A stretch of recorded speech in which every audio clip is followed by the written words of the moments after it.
vaccinazioni avremmo in Veneto circa 1600 persone ricoverate. Le proiezioni illustrate dal presidente Zaia, che poi guarda le prossime settimane. Tra 15 giorni, dice, potremo avere un centinaio di pazienti in terapia intensiva.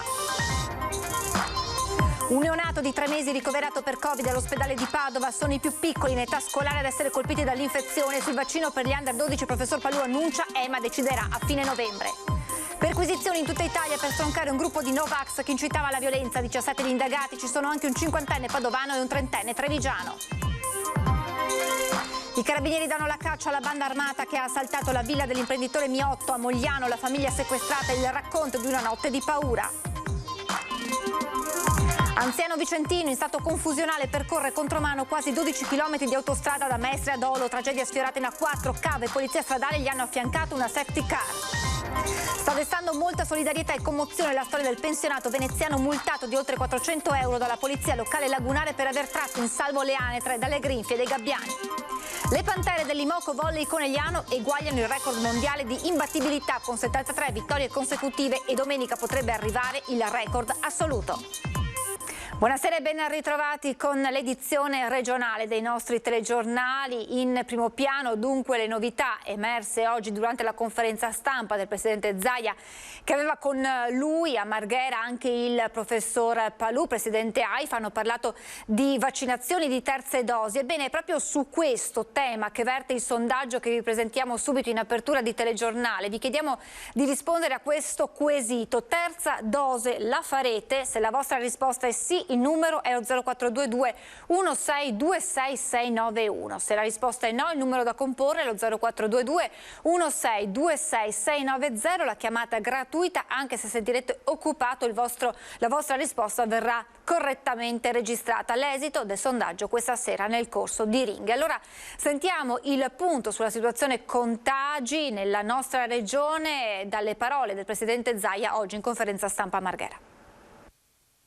Se non avessimo avuto le vaccinazioni avremmo già 1600 persone in ospedale più o meno. Queste le proiezioni, con i dati attualmente in possesso, di quella che sarebbe la situazione negli ospedali veneti se l'85% dei cittadini non avesse avviato il percorso vaccinale.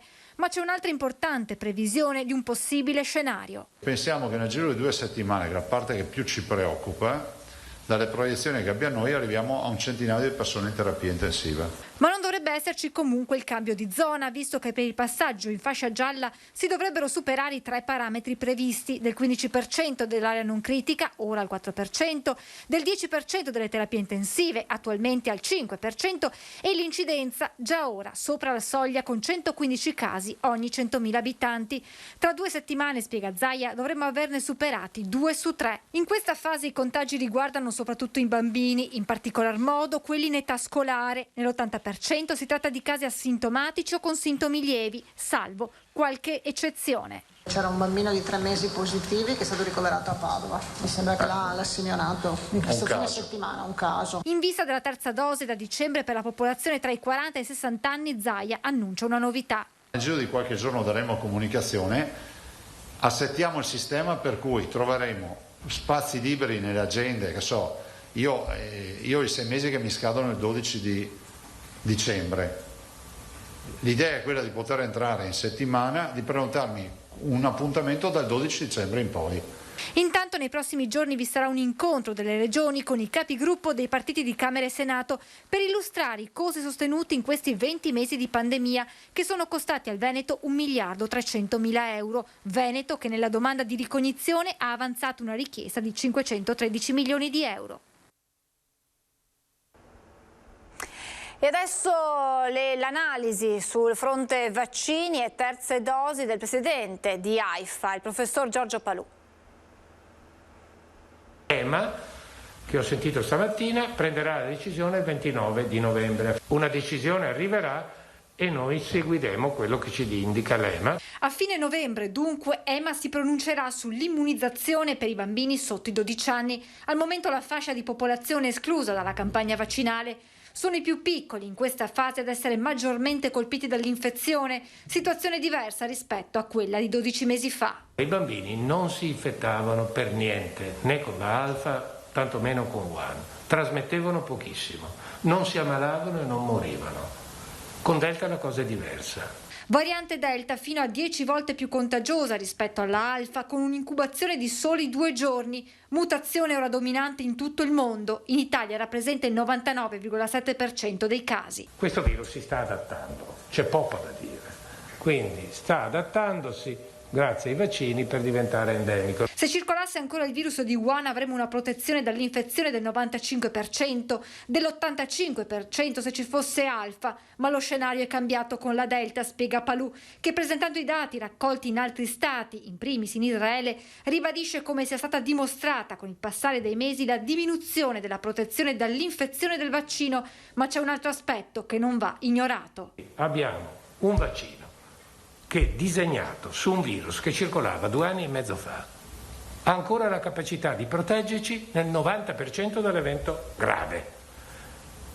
E parlare di immunità di gruppo o di gregge in questo senso non ha più significato. Sulla terza dose, il presidente di AIFA spiega che non siamo di fronte a nulla di nuovo, parlando di vaccinologia come scienza.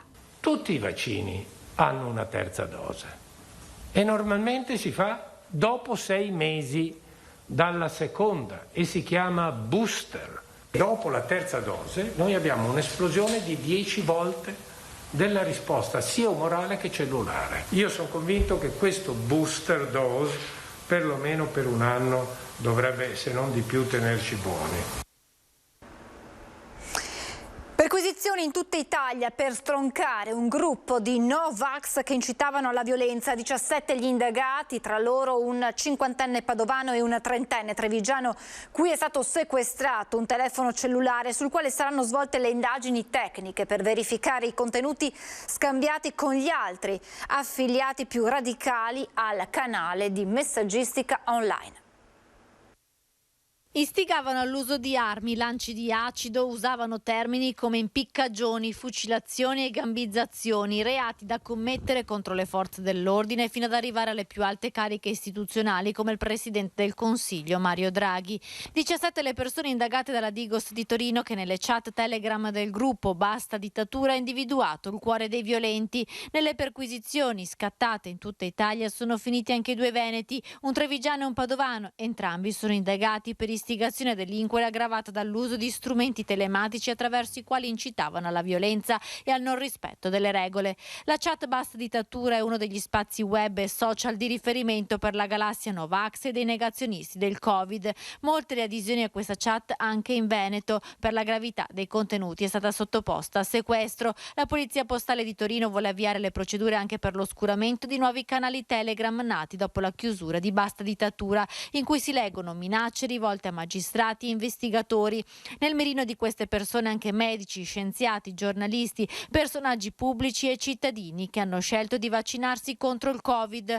Il padovano indagato non risulta avere precedenti, ma online si era avvicinato a posizioni Novax proponendo azioni contro il rispetto delle regole. Tra i 17 identificati anche persone che in passato avevano promosso blocchi autostradali e ferroviari e partecipato a disordini di piazza. A Palermo sequestrata una tanica di acido, mentre a Brescia e Cremona hanno trovato armi. Sul tema delle frange estreme dei Novax è intervenuto anche il vice capo della polizia, Vittorio Rizzi, a Padova per presentare il suo libro Investigare 4.0. Dobbiamo prestare molto attenzione a questo tipo di contestazione perché soprattutto in altri paesi del mondo questo tipo di contestazione ha poi assunto connotati e pieghe che meritano approfondimento. Intanto multe in arrivo per i no pass senza mascherina che sabato hanno partecipato alla manifestazione statica di Padova e domani sera potrebbero tornare in corteo.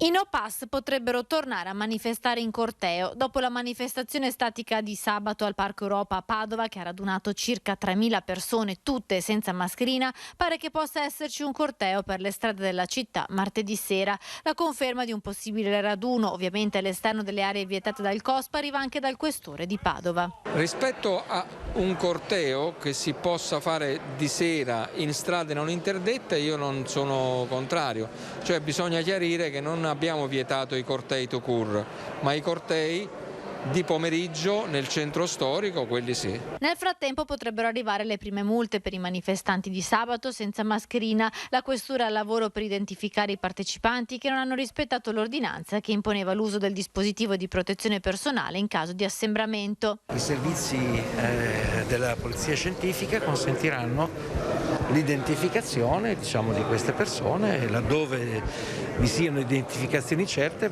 quindi saranno sanzionati, Qui è in gioco la salute pubblica. Sabato per la prima volta da 19 settimane le strade del centro di Padova non sono state occupate dai manifestanti ma vissute dai cittadini e non ci sono stati disordini dopo il divieto della questura al corteo di auto. Come ho già detto, penso che si possa essere soddisfatti, anche se a metà, ma si può essere soddisfatti per come è andata, per come i promotori hanno reagito rispetto a un divieto, che è un provvedimento importante, pesante, l'hanno rispettato senza dar luogo a nessun tipo di reazione esasperata o addirittura violenta.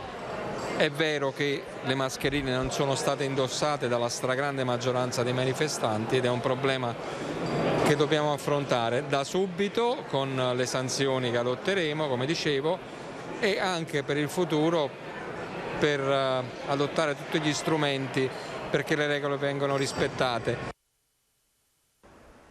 E arriva la conferma in merito alla manifestazione di domani sera con il movimento Veneto No Green Pass, che ha preavvisato lo svolgimento di una manifestazione dinamica, questa volta a partire dalle 20 di domani, che avrà luogo come partenza e conclusione in piazza Garibaldi e si snoderà per le strade non comprese nella recente direttiva del prefetto. Il promotore della manifestazione in sede di preavviso si è formalmente impegnato al rispetto della normativa nazionale e dell'ordinanza del sindaco di Padova relativa al distanziamento e all'uso della mascherina, impegnandosi ancora a individuare specifiche persone addette al controllo di tale rispetto, su cui vigileranno naturalmente anche le forze dell'ordine impiegate nella circostanza. La cronaca con la rapina in villa ieri sera a Marocco di Mogliano Veneto, siamo in provincia di Treviso, l'imprenditore Miotto e la famiglia in ostaggio di rapinatori armati, indagini a tutto campo da parte dei carabinieri. Non c'è pace. Buongiorno. Piove sul bagnato. Accoglie i cronisti con queste parole Giancarlo Miotto, imprenditore di 79 anni del settore petroli, già alle prese con il rischio di fallimento della sua storica azienda di Marghera. Ieri sera, insieme alla moglie, alla figlia e a 2 collaboratrici domestiche, è rimasto in balia di 4 rapinatori nella sua villa lungo il Terraglio, a Marocco di Mogliano. Sono entrati alle 19:30, rompendo con piedi di porco, con un calcio, la porta finestra solida della cucina, e mia moglie era in cucina, l'hanno presa, l'hanno costretta ad andare su e aprire la cassaforte in camera, minacciandola in modo molto preciso e determinato, e hanno alzato le pistole, tutti e 2, quelli dietro, dicendo: siamo armati, non faccia stupidaggini, obbedisca, perché altrimenti spariamo. Hanno portato via tutto quello che c'era nella cassaforte piccola in camera, e poi, minacciando successivamente, si sono fatti aprire anche la cassaforte più grande che è nel cavò, al piano terra. Difficile quantificare il bottino, l'inventario dice deve essere ancora stilato, si parla di denaro e gioielli per diverse decine di migliaia di euro. 2 i banditi armati di pistola, tutti e 4 erano parzialmente travisati e parlavano un buon italiano, ma erano stranieri, dice Miotto, forse albanesi. Hanno sottratto anche delle borse griffate che hanno però abbandonato in giardino, disturbati forse dall'arrivo del custode che a quell'ora libera i cani e dall'allarme del cavò. Lunghi minuti di paura per l'imprenditore e la sua famiglia, che già nel 2015 avevano subito un'irruzione in casa. È un problema serio per tutti sto qua. Aver gente che entra violenta, che minaccia, che cose pesanti, capito? O mi apri o sequestro la bambina, cosa farebbe lei? Da subito abbiamo ovviamente sentito le vittime e svolto le prime attività, quindi i primi sopralluoghi, la prima raccolta di informazioni utili su questo grave episodio. Indagini a tutto campo e con tutti gli strumenti a disposizione, quelle avviate dai militari della compagnia di Treviso e del nucleo investigativo per intercettare la banda, che potrebbe essere composta anche da altri elementi. È plausibile che i malfattori che si sono introdotti nell'abitazione potessero contare poi su uno o più complici all'esterno proprio per allontanarsi poi rapidamente dai luoghi senza essere intercettati. Ed è anche su questo che stiamo investigando già da ieri sera senza soluzione di continuità. 12 chilometri di autostrada percorsi contromano. Panico ieri sera lungo la A4 da Mestre a Dolo. Protagonista un anziano automobilista vicentino.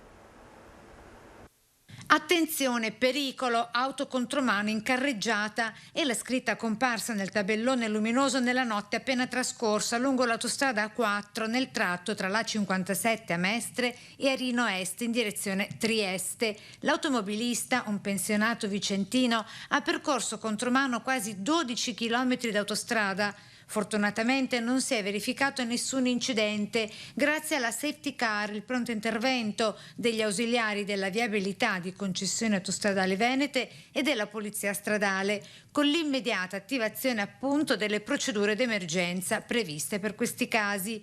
L'episodio si è verificato intorno alla mezzanotte di ieri sera, quando, avvisati gli automobilisti in transito del rischio di collisione, uno di loro in particolare ha intercettato l'auto contromano del pensionato, affiancandola dalla carreggiata opposta e segnalando l'errore al conducente, il quale poco dopo ha abbandonato la carreggiata entrando nell'area di servizio del Rino Est, appunto, dove è stato raggiunto dagli agenti della Polizia Stradale, che hanno scortato l'anziano automobilista trovandolo in stato confusionale. Volevo arrivare soltanto fino a Vicenza, avrebbe detto agli agenti, senza accorgersi però di aver guidato per tutto il tempo in contromano. Il Veneto si conferma in prima linea nell'abbattimento dei gas climalteranti e nella riduzione degli inquinanti dell'aria. Finalmente anche ISPRA riconosce quanto sostengo da tempo, ossia che in Veneto l'inversione di tendenza esiste da anni e le riduzioni sono consistenti. Con queste parole l'assessore regionale all'ambiente Giampaolo Bottaccin commenta i dati rilevati dall'Istituto Superiore per la Protezione e la Ricerca Ambientale che promuovono il Veneto nell'impegno nella riduzione delle emissioni di gas climalteranti, stimando un decremento di quelle da CO2 pari al 25% dal 1990 al 2015. I dati smentiscono categoricamente chi ha tentato strumentalmente in questi anni di dire il contrario. Prosegue Bottaccin: certo non è un punto di arrivo, gli inquinanti e i gas climalteranti sono ancora in quantità eccessiva, ma il percorso di riduzione sta dando tangibili risultati.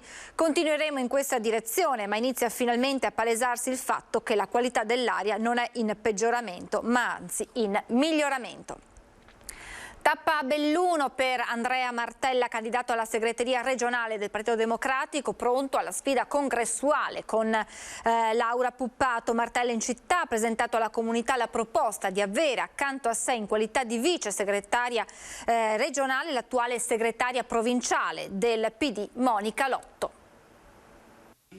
Gioca d'anticipo perché il suo, spiega, sia un percorso da subito chiaro e trasparente. Andrea Martella, candidato a guidare la segreteria regionale del PD, sale a Belluno con un nome in tasca, quello della segretaria provinciale Monica Lotto, che propone alla comunità nel ruolo di vice segretaria del Partito Democratico del Veneto. È una testimonianza dell'attenzione nei confronti di questo territorio che dovrà essere centrale nell'agenda politica del Partito Democratico Veneto. Un richiamo importante per mettere al centro dell'agenda politica del PD anche la questione femminile, che Martella ritiene fondamentale per affrontare tanti temi, ma soprattutto per portare uno sguardo diverso sulla società e sulla politica. Una bella soddisfazione per me, ma anche per il territorio bellunese. Viene riconosciuto un lavoro che in questi anni stiamo facendo e che abbiamo fatto anche da chi è venuto prima di me. Un segnale al territorio veneto e a quello montano in particolare, del quale ci si deve occupare sempre, non solo per le Olimpiadi invernali, afferma Andrea Martella, che al congresso regionale sfiderà Laura Puppato. Il duello partirà il prossimo 26 novembre con il voto nei circoli e si concluderà il 19 dicembre, mentre per la proclamazione della nuova guida della segreteria bisognerà attendere il mese di gennaio. Questo percorso congressuale è un cantiere di idee aperto. I nostri circoli, i nostri amministratori, il lavoro sul territorio dal punto di vista culturale e sulle grandi questioni economiche sarà centrale. E quando ho accettato questa sfida ho pensato che sia una sfida difficile ma anche avvincente. Nell'agenda della futura segreteria regionale del PD le elezioni in Veneto, in primis le amministrative del 2022 che a Belluno vedranno tra gli altri i rinnovi dei consigli comunali del capoluogo e di Feltre. L'obiettivo del PD è l'unificazione del centro-sinistra, lo abbiamo detto in tutto e per tutto, è anche l'obiettivo del Partito Democratico Nazionale, questo si è dimostrato anche vincente e quindi noi proseguiremo su questo impegno. È il momento di fermarci per una breve pausa pubblicitaria, tra poco.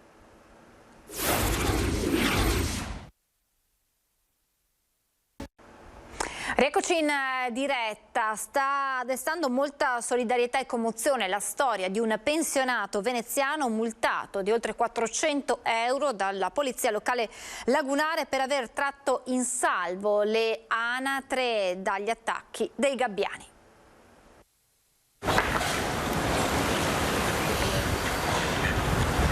Tutto ha avuto inizio da qui, anzi da loro, dalle papere, di più dall'amore incondizionato per la loro salvaguardia, che a Roberto Mazzoleni, pensionato 78enne di Venezia, è costata una multa salatissima, ben 416,80 euro da parte della Polizia Municipale. La motivazione? Violazione del regolamento di igiene ambientale e polizia urbana.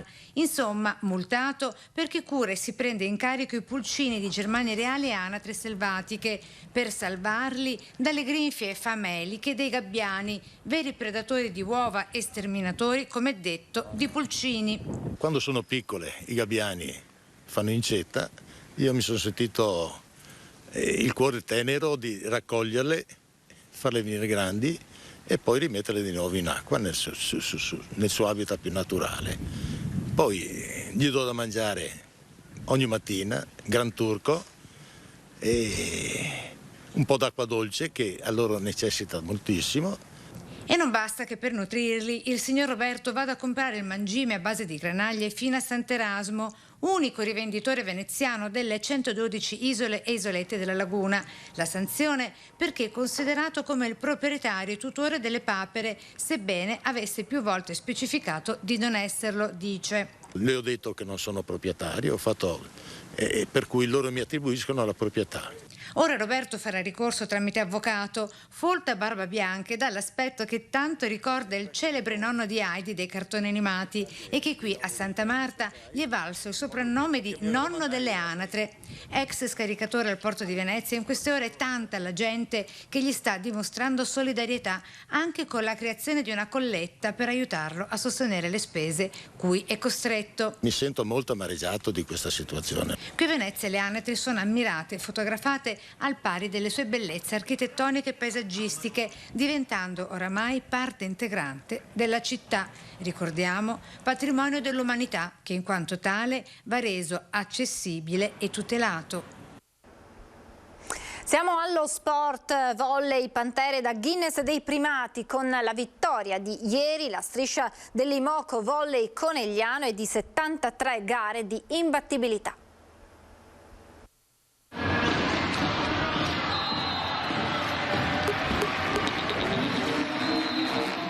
capire quanto vale il record delle Pantere imbattibili basta dare un'occhiata alla data di inizio della striscia vincente targata Imoco. Un percorso netto iniziato il 15 dicembre 2019, quando l'incubo Covid non aveva ancora rivoluzionato le nostre vite. Da allora, per le ragazze di coach Santarelli, la parola sconfitta è stata cancellata dal vocabolario giallo-blu. Eguagliato il record italiano, ieri è toccato il record mondiale da Guinness dei primati. 73 vittorie consecutive, come le turche del Vafik Bank, che realizzarono la striscia tra il 2012 e il 2014. Ci dà ulteriore fiducia, vuol dire che stiamo facendo un cammino che sta durando tantissimo tempo e lo stiamo facendo non sempre nel migliore dei modi, ma comunque vada ne usciamo un po' con le ossa rotte, ma sempre con tanta fiducia. Sì, perché contro Cuneo non è certo una passeggiata. Le piemontesi danno del filo da torcere ai Gonu e compagne, vincendo il primo set e allungando 2-1 nel terzo. Il record mondiale sembra sfumare, ma le Pantere trovano gli aggiustamenti e non mollano di un centimetro. Pareggio e vittoria al quinto set. Vittoria numero 73. È primato mondiale in coabitazione. Adesso manca l'ultimo tassello. Domenica al Palaverde contro Trento si va a caccia del record assoluto, quei 74 successi consecutivi che nessuno ha mai raggiunto. Questa per noi potrebbe essere una giornata storica, vorrei che ci fossero tutti i tifosi, la squadra sta bene, stiamo recuperando tutti i pezzi, sarebbe bellissimo festeggiare qualcosa di importante tutti insieme.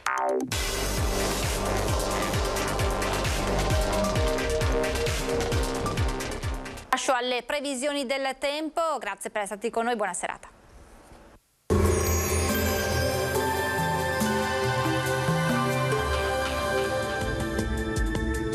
Benvenuti al Meteo.